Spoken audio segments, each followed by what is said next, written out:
매일 그대와 눈을 뜨고파 매일 그대와 도란도란 둘이서 매일 그대와 얘기하고파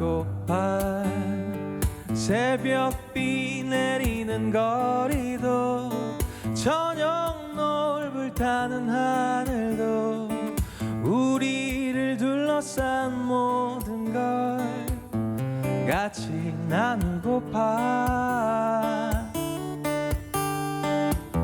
매일 그대와 밤의 품에 안겨 매일 그대와 잠이 들고파 라라라라라 라라라라라 라라라라라 라라라라라 새벽비 내리는 거리도 저녁 노을 불타는 하늘도 우리를 둘러싼 모든 걸 같이 나누고파 매일 그대와 밤의 품에 안겨 매일 그대와 잠이 들고파 매일 그대와 잠이 들고파 매일 그대와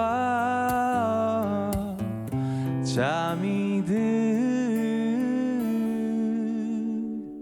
들고파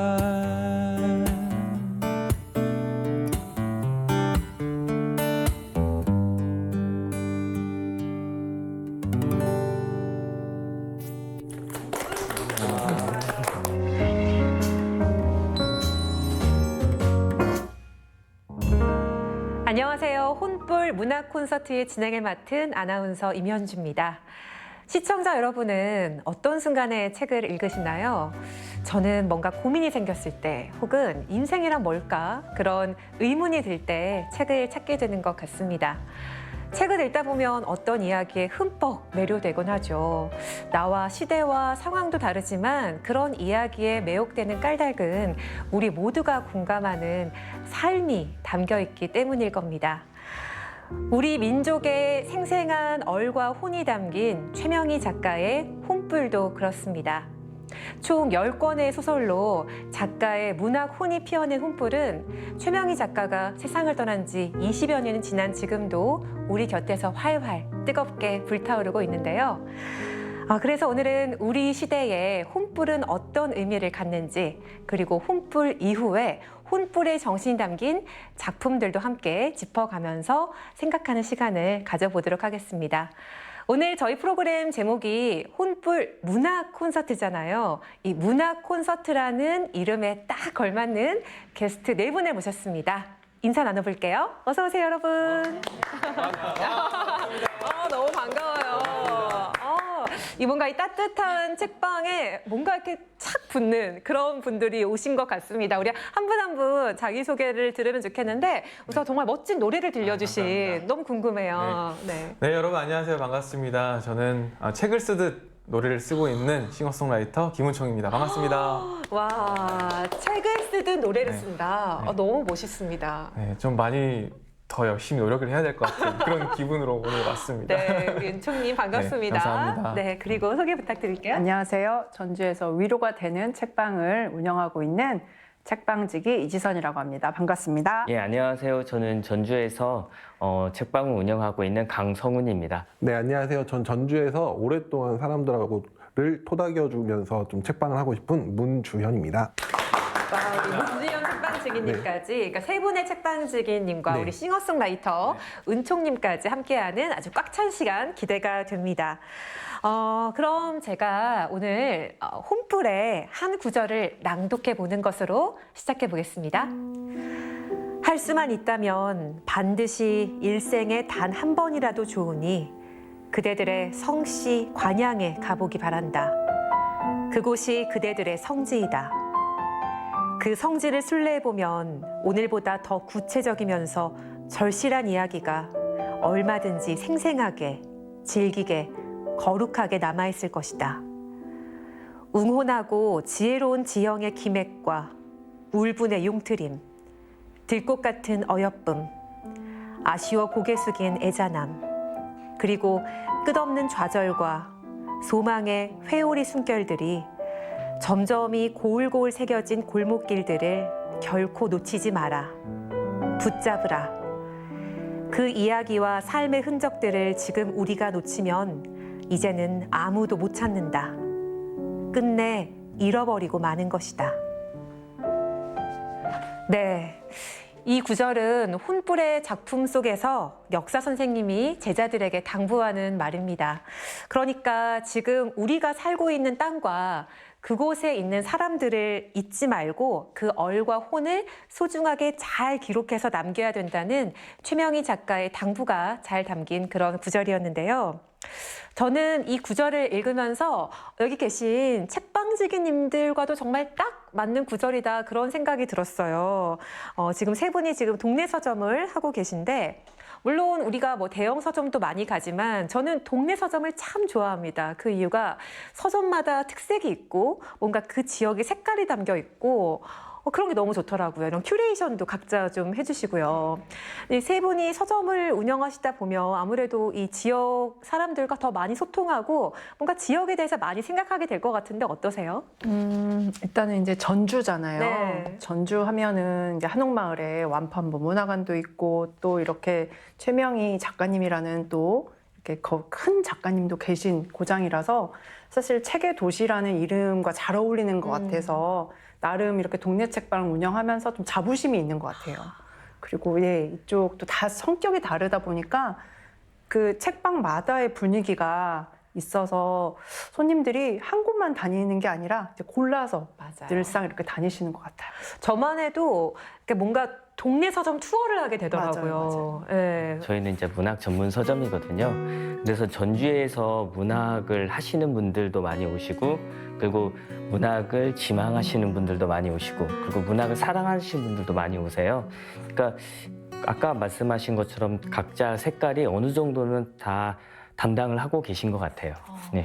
전주의 서점이지만 전주만의 서점이 아니라 정말 전국에서 이 서점을 찾는다 그런 자부심이 있으실 것 같습니다. 서점을 하면서 이제 전주에서 오랫동안 살았지만 서점을 하는 그 시간 동안 정말 전주의 많은 사람들을 좀 만나면서 좀 전주를 또 새롭게 알아가는 것도 있었어요. 그래서 누군가에게 서점이 어렵지 않냐 이렇게 좀 물어볼 때도 있는데 그때마다 서점이 재밌다라고 저는 얘기를 하거든요. 서점을 하는 게 재밌는 이유는 그렇게 전주 혹은 좀 다른 지역에서 오는 사람들도 그렇죠. 그런 사람들의 이야기들을 좀 나눌 수 있는 공간이어서 그런 부분에서 참 이 전주를 배우는 또 것 중에 하나가 서점직입니다.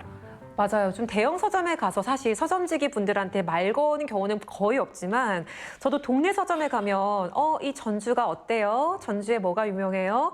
전주에서는 뭐가 특색이 있어요? 막 이렇게 대화를 하게 되더라고요. 이제 그러다 보면은 더 전주에 대한 이해를 서점지기 분들도 많이 하게 되실 것 같고 우리 또 은총님도 전주에서 기반으로 많이 활동을 하시잖아요. 네, 맞습니다.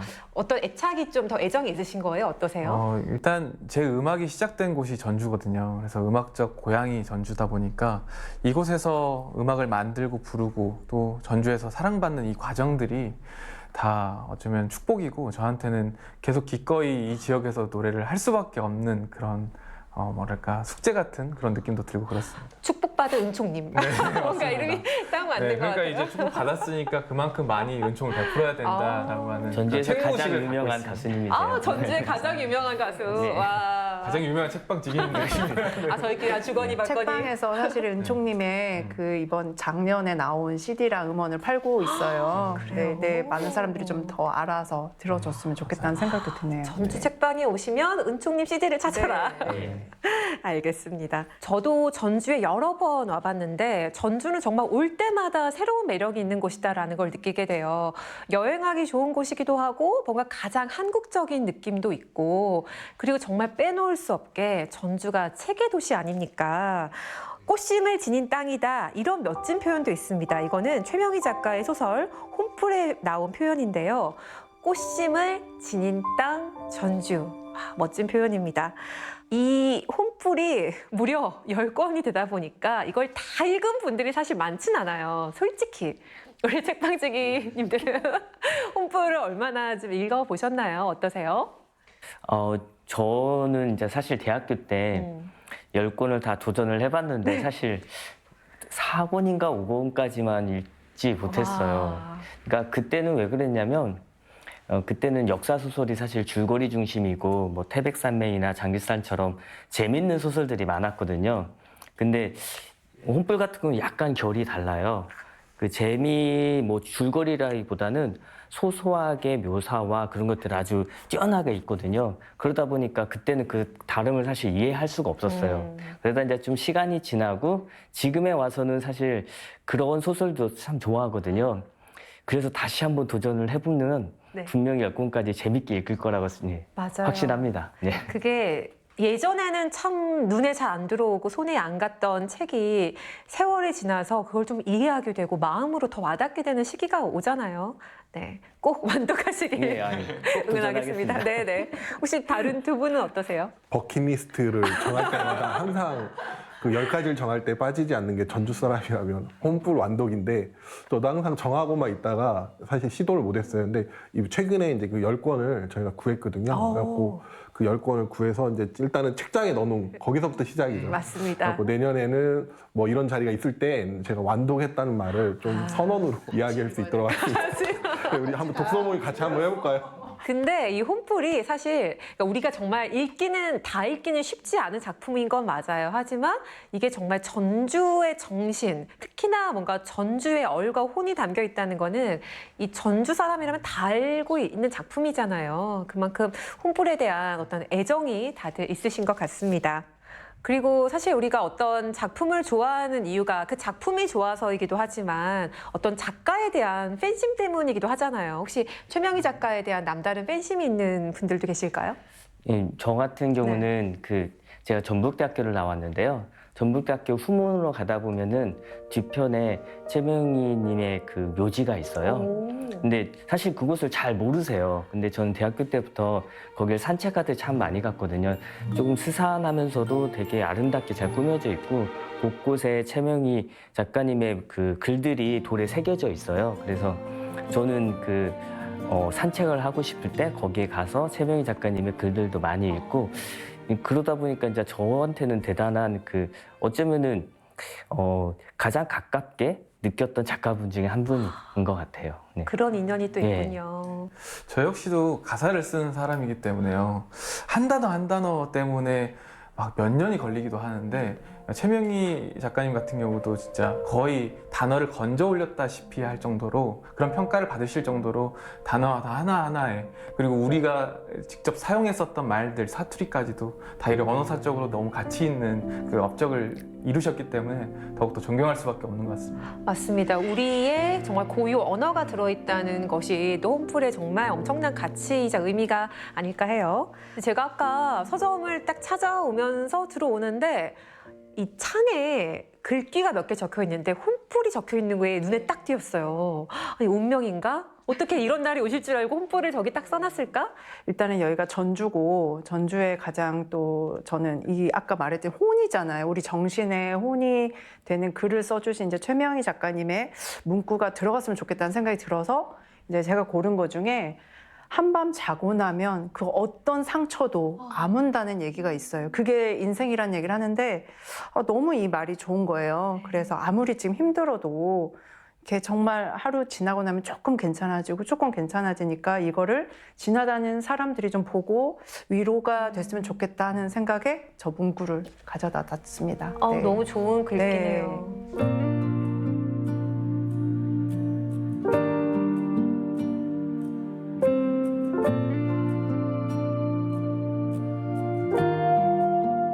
네, 이 소설 혼불 속에는 정말 다양한 주제들이 들어 있습니다. 대하 소설답게 민족, 역사, 가문, 신분, 사랑 많은 이야기가 담겨 있는데요. 이건 정말 세월이 지나도 변치 않을 영원한 테마이자 그런 주제가 아닐까 합니다. 또 혼불을 기리기 위해서 혼불 문학상이 생겼는데요. 이런 주제를 다룬 소설들이 매년 발표가 되고 있고 올해 11회를 맞았습니다. 자, 그럼 오늘 우리 책방지기님들이 혼불 문학상 수상작 중에 직접 한 권씩을 골라왔습니다. 가장 먼저 소개해 주실 책은 우리 강성훈 책방지기님이 준비하셨죠? 어떤 책일까요? 제가 준비한 책은 난설원이라는 책이고요.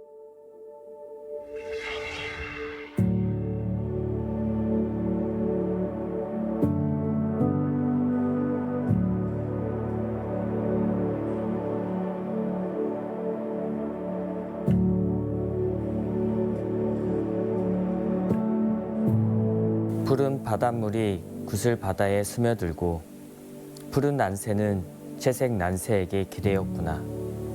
부용꽃 27송이 붉게 떨어지니 달빛 서리 위에서 차갑기만 해라. 새순치는 소스라쳐 몸을 일으킨다. 생시 같은 꿈이다. 연못 위에 나부지 앉아있는 난설원 아씨를 보았다. 부용꽃 한아름을 가슴에 안은 채 누군가에게 한 송이 한 송이 가려내어 던지고 있었다. 가지 잘린 꽃망울들이 수록색 연못을 가득 덮었고 손에 든 연꽃 잎새를 따내고 있는 섬섬옥수. 한 송이, 두 송이, 어느새 27송이. 정말 푹 빠져서 들었습니다. 특별히 이 부분을 좀 고르신 이유가 있는지 또 어떤 이야기인지도 궁금해요. 제가 읽은 대목 중에 앞부분은 허난설원이 마지막 자기 죽음을 예고하고 쓴 시거든요. 그 한 여인의 인생이 그 사회 안에서 어떻게 고립이 되기도 하고 아픔을 견디고 그렇게 되게 깝깝해요, 읽으면요. 자기 죽음을 받아들일 만큼 자기 인생을 직관하고 있고 자기만의 그 시선이 되게 있다는 생각이 들었어요. 먹먹하기도 하지만 한편으로는 대단한 뛰어난 시각을 가지고 있다? 그렇게 느껴지는 구절이었어요. 우리 강성훈 책방지기님의 설명을 들으니까 그 순간에 난설원의 뭔가 입장에 감정이입이 되면서 정말 마음이 좀 먹먹해지는 것 같았습니다. 영화 같은 삶이잖아요. 27살에 정말 이제 생을 마감하게 됐는데 또 이 소설의 제목이 허난설원이 아니라 난설원이라는 것도 참 의미가 있는 것 같습니다. 허씨 집안의 딸이라는 정체성보다 정말 자신의 삶을 주체적으로 살고자 했던 난설원의 그런 마음이 좀 잘 투영된 제목이 아닌가 하는데요. 우리 책방지기님들 또 우리 은총님 어떻게 좀 생각하세요? 난설원의 삶 혹은 이 제목에 대해서도? 한 여성으로서 가부장제라고 하는 어떤 그런 편협한 생각을 가진 어떤 제도에서 타파하여서 자기만의 꽃을 피워내는 그런 자주적인 여성으로서 멋진 작품을 쓰지 않았을까 싶어요. 사실 우리는 한 작품, 한 노래 덕분에 마음적으로 다 상당히 자유로워지기도 하고 풍성해지기도 하잖아요. 그러니까 그런 작품을 난설원님이 써주시지 않았을까. 맞습니다. 정말 그 시대적인 상황 때문에 어떤 정말 재능을 가지고 있는 사람이 꽃을 피우지 못하고 그 재능이 그냥 사그라드는 것들을 우리가 작품 속에서 만나게 되는데 그 당시에 여성들이 책을 읽고 글을 쓴다는 건 거의 불가능에 가까웠을 겁니다. 그래서 소설 속에 보면 난설원이 이런 말을 했다고 해요. 나에게는 3가지 한이 있다. 여자로 태어난 것, 조선에서 태어난 것, 남편의 아내로 태어난 것. 정말 마음이 아픈 말입니다. 선택할 수 없는 것들이 많았잖아요. 예전에 비해서 이제 여성들이 주체적인 선택이 가능하고 정말 뭐든 할 수 있다라고 말하긴 하지만 여전히 보이지 않는 유리천장들이 많이 존재를 하죠. 특히 우리 문주현 책방지기님과 우리 김은총님이 이런 여성 문제에 대해서 관심이 많다고 들었어요. 책방을 하게 되면서 특히 페미니즘 작품, 소설들이나 책을 많이 접하게 되고 그러면서 좀 배우게 되는 것도 있는데 지금은 많이 좋아졌다는 말 종종 어떤 분들이 하시잖아요. 하지만 저는 그렇게 생각을 해요. 차별의 모양이나 양상이 달라졌을 뿐이지 사실 과거에 비해 여성의 삶이 좋아졌다고 저는 말하기에는 아직은 좀 이르다고 생각을 해요. 하지만 중요한 건 그 차별받고 있는 삶을 어떻게 바꿔낼 것인가 그런 이야기들이 이제 점점 저는 목소리가 커지고 있다고 생각하고 그래서 좀 책방지기로서 그런 목소리에 좀 응원하는 편입니다. 저만 해도 책을 통해서 배우게 되는 게 많은 것 같아요. 특히나 이렇게 성별이 다르다 보면 서로 다른 성에 대해서 이해하는 게 경험상으로 어쩔 수 없이 많은 한계가 생기는데 그런 좀 특히나 책방지기 하시면서 여러 책들을 읽으시면서 그런 깊이가 더 많이 생기신 게 아닐까라는 생각을 해보게 되네요. 네, 무엇보다 책을 팔면 단순하게 책을 파는 게 아니라 사람들과 정말 교감을 하게 되거든요. 책을 사러 오시는 분들하고의 교감도 있지만 그 책을 쓰신 분들도 직접 그렇죠. 만날 기회가 많아요. 그럼 그렇게 직접 오셔서 그분들이 하는 얘기들을 들으면서 사실 제가 되게 많이 달라지는 것도 있고 특히 여성의 삶, 그런 차별의 문제에 대해서는 더 많이 그런 것 같습니다. 그러니까 페미니즘에 대해서 공부를 해보니까 우리가 지금 페미니즘에 대해서 갖고 있는 인식들이 좀 많이 왜곡된 게 많아요. 사실상 제가 배운 남자로서 배운 페미니즘은 정말로 우리 모든 사람들을 자유롭게 해줄 수 있는 그런 의식의 진전이었습니다. 그런 말씀 꼭 드리고 싶었습니다. 맞습니다. 그런데 이 최명희 작가의 혼불에서도 난설원과 비슷한 인물이 나옵니다. 바로 효원인데요.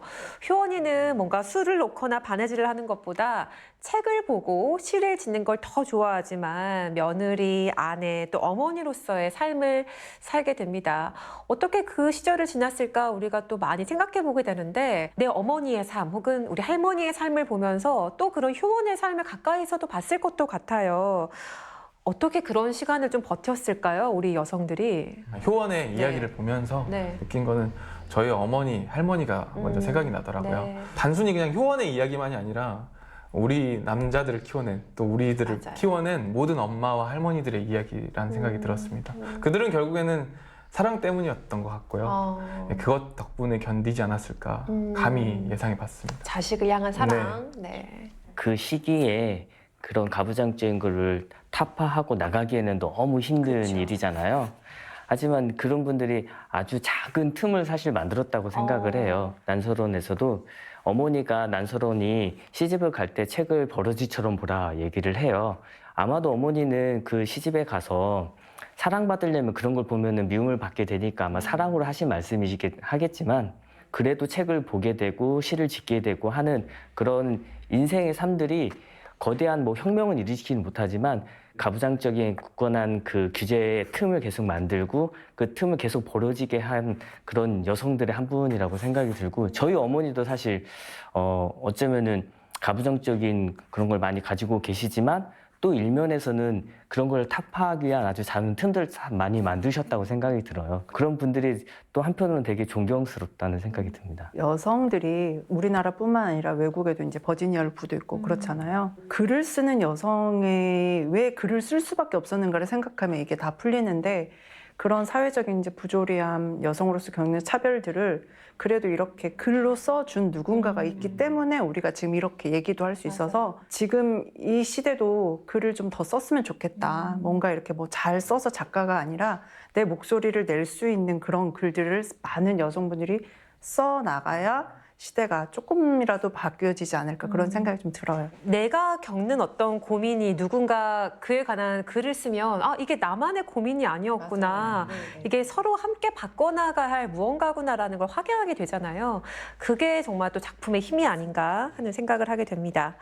저는 그 난설원을 보면서 여러 예술가 작가들이 떠올랐는데 특히 저는 나혜석 작가가 또 떠올랐어요. 나혜석 작가도 너무 재능이 많았고 어떻게 보면은 너무 생각이 진짜 앞서갔기 때문에 주변 사람들에게는 왜 저래?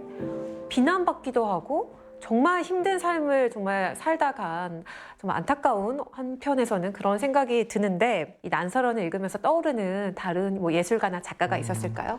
저는 프리다 칼로가 생각이 나더라고요. 프리다 칼로. 네, 남성 중심의 사회에서 굳건하게 꺾이지 않고 예술혼을 꽃피웠었던 그 작가의 모습이 먼저 좀 오버랩 되더라고요. 아, 저 네. 프리다 칼로 너무 좋아해요. 한 20대 때 전혜린 작가 책을 되게 좋아해가지고 저희 친구들은 다 유행처럼 전혜린 책을 들고 다녔었어요. 전혜린 작가 또한 이렇게 20대에 또 생을 마감한 여성 작가로 있는데 지금 다시 조금 회자가 되고 있는 것 같거든요.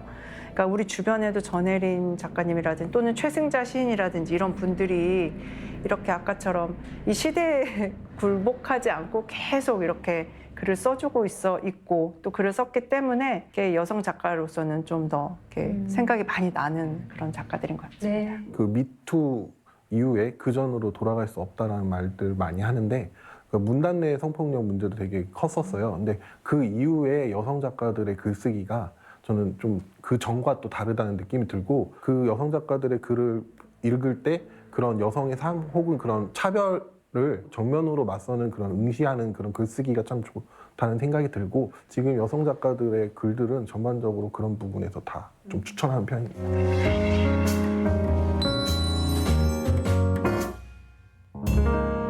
네, 소설 속에 등장하는 기구한 운명의 여주인공이 한둘이 아니겠지만 그 중에서도 또 이 인물을 빼놓을 수 없을 겁니다. 오늘 두 번째 이야기는 혼불 문학상 제3회 수상작인 홍도인데요. 우리 이지선 책방지기님께서 홍도의 한 구절을 낭독해 주시겠습니다.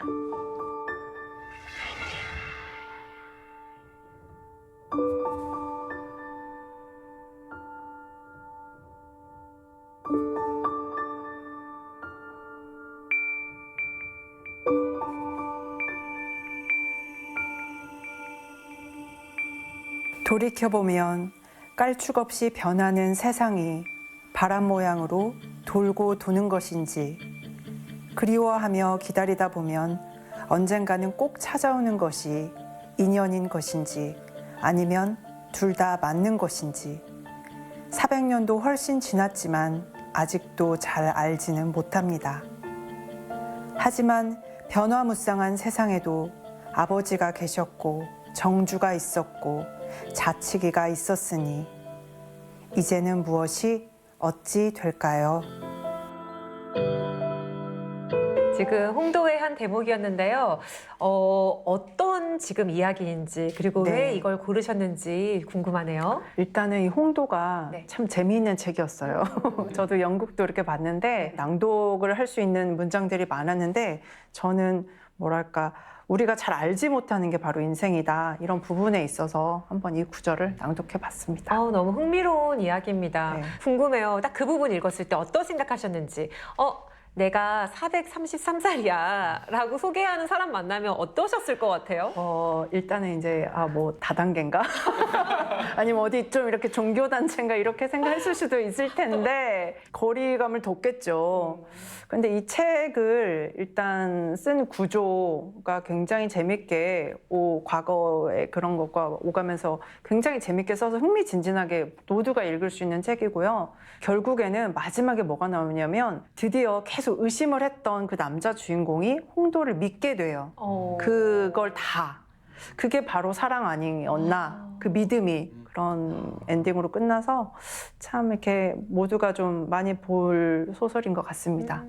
우리 은총님도 아무래도 이게 가사를 쓰시는 분이니까 이런 장면들 보면 좀 남다르게 다가올 것 같아요. 그렇죠. 아무래도 일단 직업이 직업인지라 일단 좀 그려집니다. 어떻게 만났을까? 왼손을 먼저 뻗었을까? 뭐 눈빛은 어땠을까? 막 이런 것부터 생각이 드는데 벌써 이미 책방지기님 말씀하실 때도 네. 그려졌어요. 그러니까 나중에 이미 저는 가사로. 비행기를 탔습니다.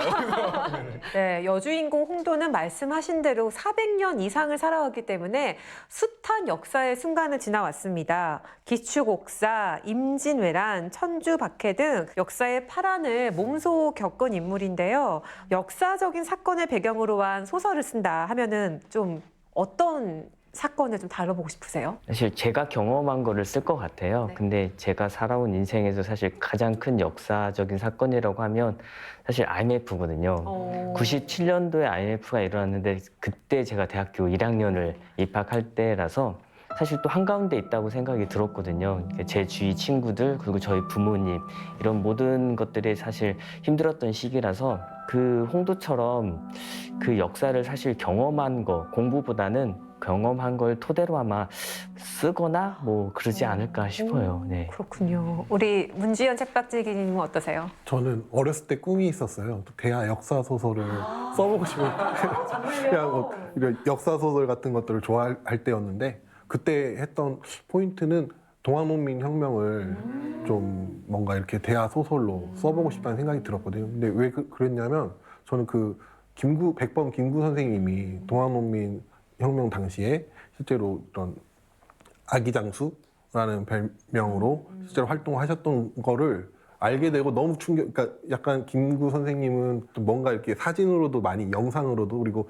연설문 같은 것도 찾아보면 많이 볼 수 있었잖아요. 근데 동학농민혁명은 뭔가 정말 먼 역사의 이야기라고 생각을 했는데 그 둘이 겹치는 걸 보면서 뭔가 이게 가까운 우리하고도 나하고도 연관이 있다 이런 강한 생각을 하게 됐거든요.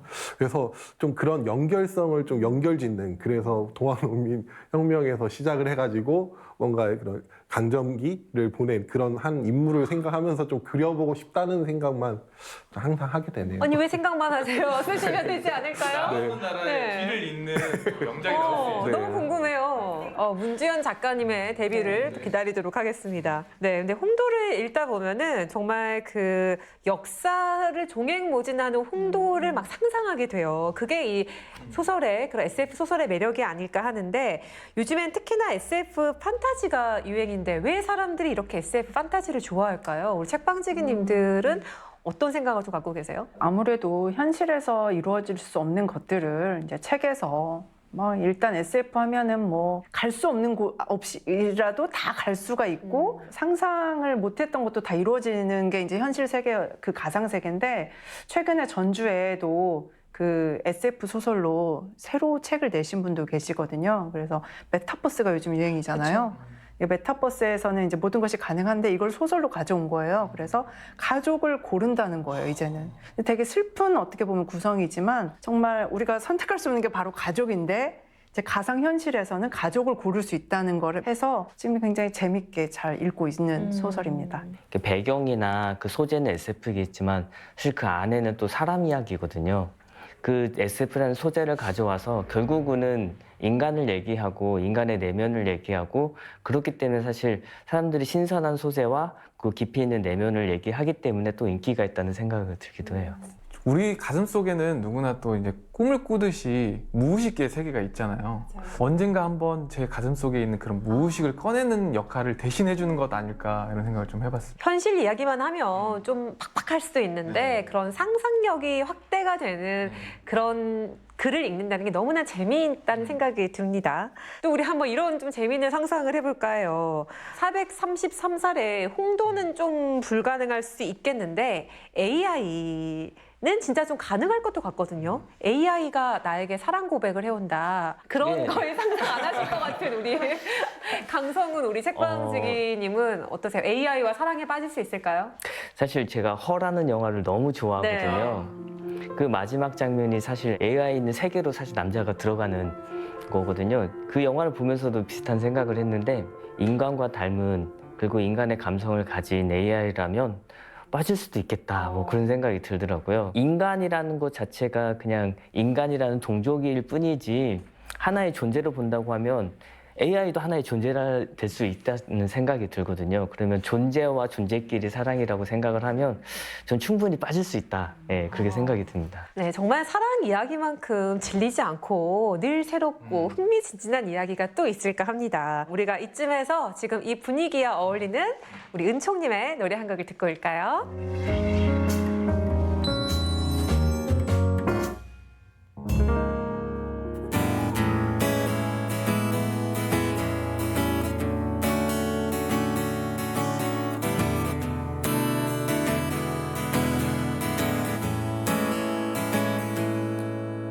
출근하는 엄마를 보니 오늘따라 옷이 이상해. 나도 모르게 불쑥말이 튀어나왔네. 엄마는 멋쩍은 듯 1시간 골랐다며 바쁜 아침에 발걸음을 재촉했네. 옷은 못 사줄 망정 말이라도 곱게 할걸. 엄마의 등 뒤로 쓴 웃음만 삼켰네. 엄마의 옷장에도 꽃을 피워주세요. 낡고 다른 옷, 헌 옷들은 다 버려요. 엄마의 옷장에도 꽃을 피워주세요. 알록달록한 새 옷들로 가득 채워요. 둘, 셋. 라 따라따따 라따따라따따 라따따라따따따라따 옷은 못 사줄 망정 말이라도 곱게 할걸 엄마의 등 뒤로 쓴 웃음만 삼켰네 엄마의 옷장에도 꽃을 피워주세요 낡고 다른 옷, 헌 옷들은 다 버려요 엄마의 옷장에도 꽃을 피워주세요 알록달록한 새 옷들로 가득 채워요 한 번 더 엄마의 옷장에도 꽃을 피워주세요 낡고 다른 옷, 헌 옷들은 다 버려요 엄마의 옷장에도 꽃을 피워주세요 알록달록한 새 옷들로 가득 채워요 알록달록한 새 옷들을 사드릴게요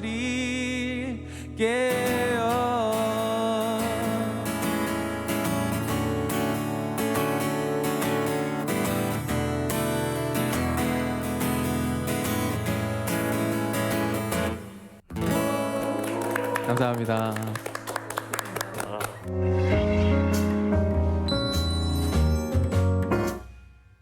네, 저희가 지금 혼불 문학상 수상작에 관해서 또 이야기를 나누고 있는데요.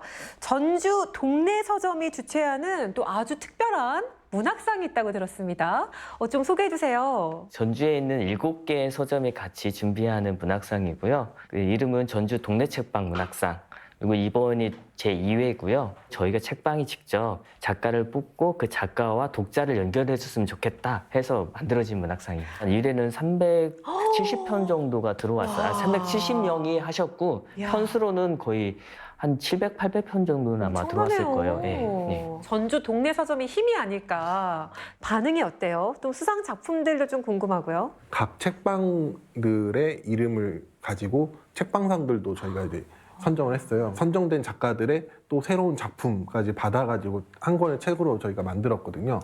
그 책 제목은 그럼에도 불구하고 저희 1회 시제였는데 이 책 같은 경우는 정말 좀 인기가 꽤 많은 편이라고 저는 생각을 해요. 저희 책방에서도 지금 현재 제일 많이 팔리는 책들 중에 하나였고요. 이 책은 또 동네 책방에서만 사실 수 있다라는 좀 특징이 있습니다. 저는 이걸 매력이라고 좀 이야기를 하고 싶은데요.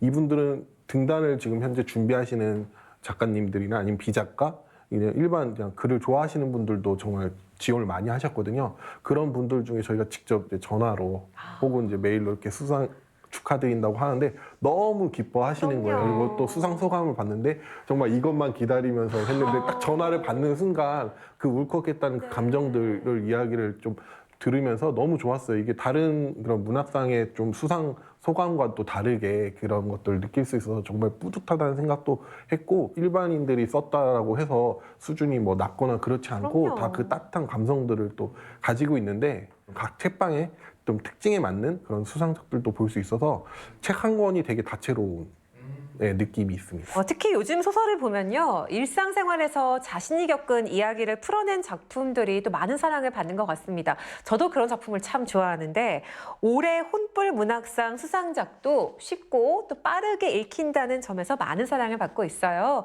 혼불 문학상 제11회 수상작 플라멩코를 추는 남자입니다.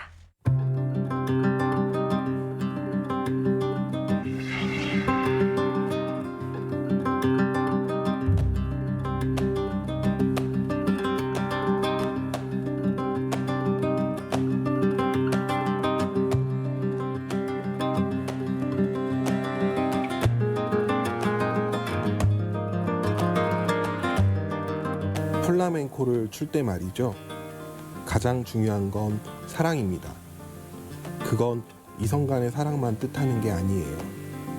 인간에 대한 사랑을 뜻하는 거죠. 그것이 타지를 떠돌며 살고 사랑한 집시의 정신입니다. 중전모를 쓰고 멋진 정장을 입고 붉은 행커치프를 꽂은 채 춤추는 나문씨를 보고 관광객들이 몰려들었다.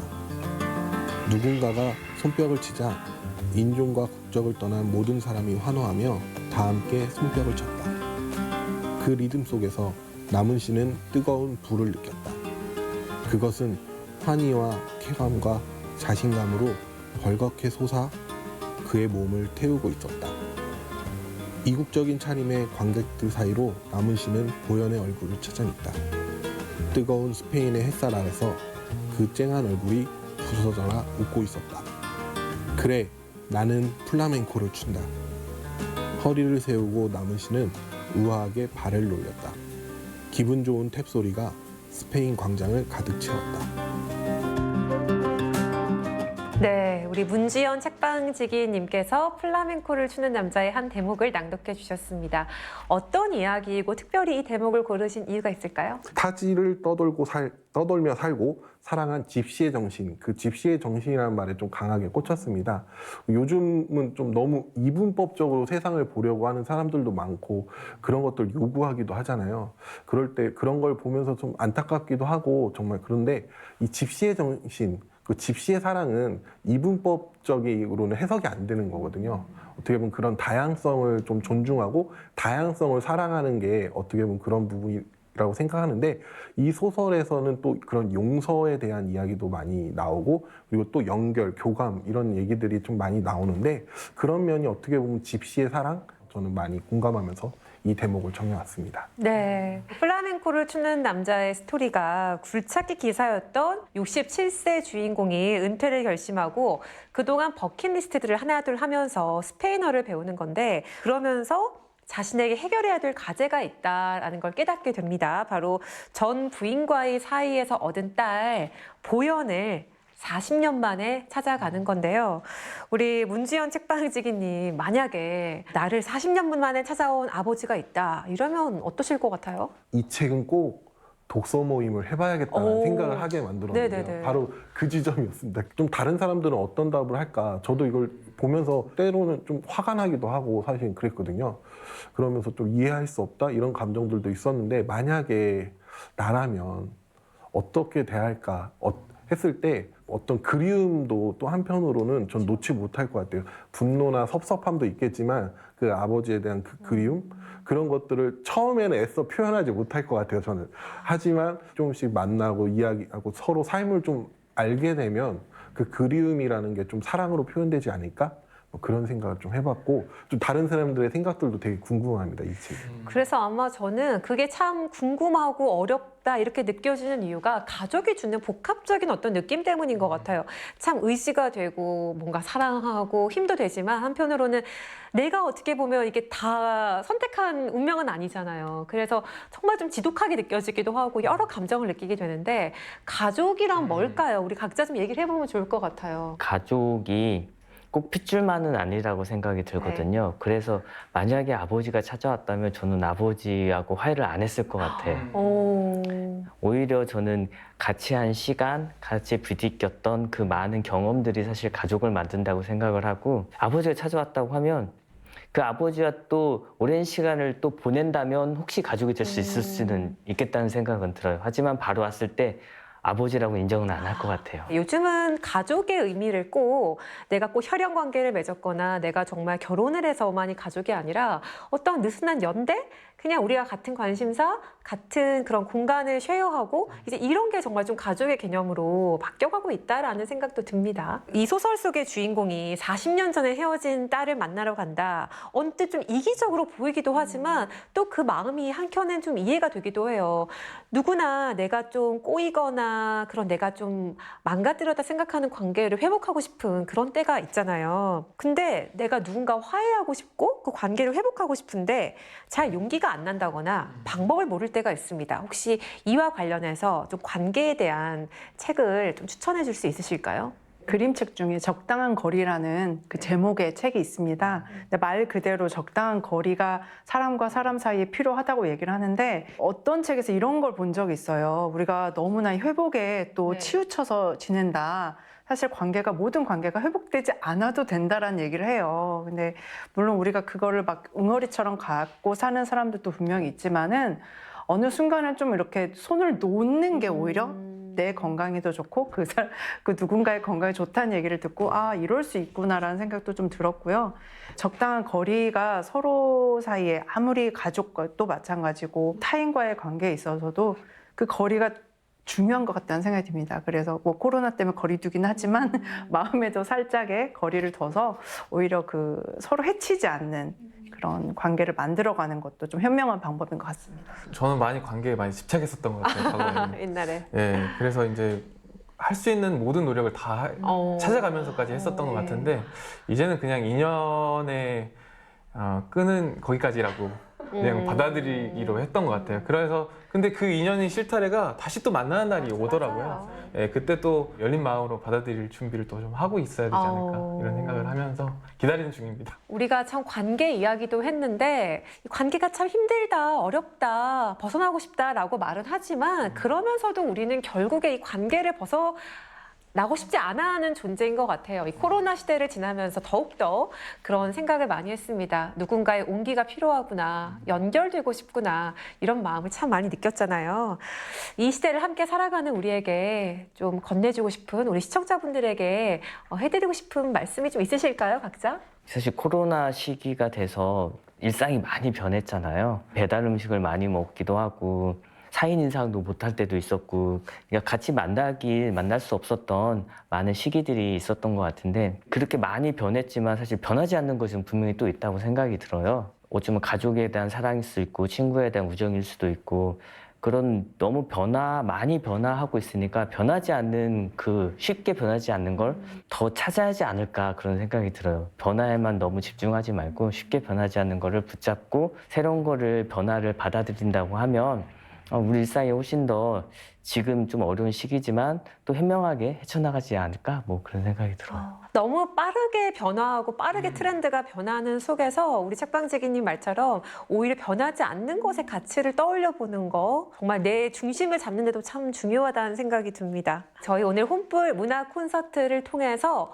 혼불에 대해 이야기하고 그리고 혼불의 정신이 담긴 혼불 문학상 수상작들도 함께 만나봤습니다. 어디에 있든 자신의 위치를 알고 또 자신을 잃지 않으며 살아가는 게 최명희 작가가 이야기한 혼불 그 정신 아닐까 하는데요. 오늘 세 분의 책방지기와 또 우리 은총님 싱어송라이터 은총님 함께 했는데 소감 좀 궁금해요. 어떠셨어요? 혼불 문화 콘서트에서 노래를 할 수 있었다는 것 자체가 싱어송라이터에게는 너무나도 큰 영광이었고요. 저도 언젠가 이 지구상에서 자취를 감출 날이 올 텐데 그때 제 노래가 누군가한테 이 혼불처럼 푸르게 빛날 수 있다면 너무 좋겠다라는 생각을 좀 해봤습니다. 은총님의 말씀이 너무 와닿아요. 자기 노래 혼불이 됐으면 좋겠다. 제 서점도 혼불이 됐으면 전주에 깊게 뿌리박고 항상 불을 밝히는 혼불이 되고 싶다. 그런 생각이 듭니다. 이 혼불의 정신을 우리 손님들에게 또는 전주를 여행하시는 여행객들에게 잘 전파하도록 하겠고 오늘 너무 즐거웠습니다.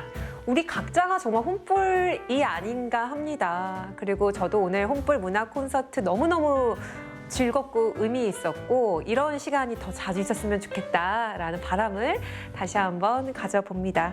네, 오늘 혼불 문화 콘서트 마지막으로 최명희 작가의 혼불 중에 한 구절을 낭독하며 인사드리겠습니다. 사람마다 남보기는 호강스러워도 저 혼자 앉아있을 때의 근심고초란 짐작도 못하는 법. 어떻게든지 그것을 이겨내고 버티면서 제 할 일을 해야 한다. 산다는 것은 그저 타고난 본능만은 아니지. 그것은 일이다. 일이고 말고. 살아도 그만, 안 살아도 그만일 수는 없지. 뜻한 것이 이루어지고 재미있고 좋아서만 사는 것이랴. 고비고비 이렇게 산 넘고 물 건너며 제 할 일을 하는 것이 곧 사는 것이다.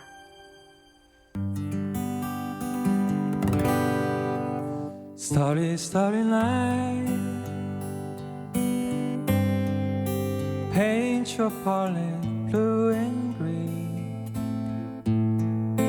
Look out on the summer's day with eyes on all the darkness in my soul, shadows on the hills. Sketch the trees and daffodils. Catch the breeze and winter chills in colors on the snowy lily land. Now I understand what you tried to say to me, and how you suffered for your sanity, how you tried to set them free. They will not listen, they did not know how. Perhaps they listen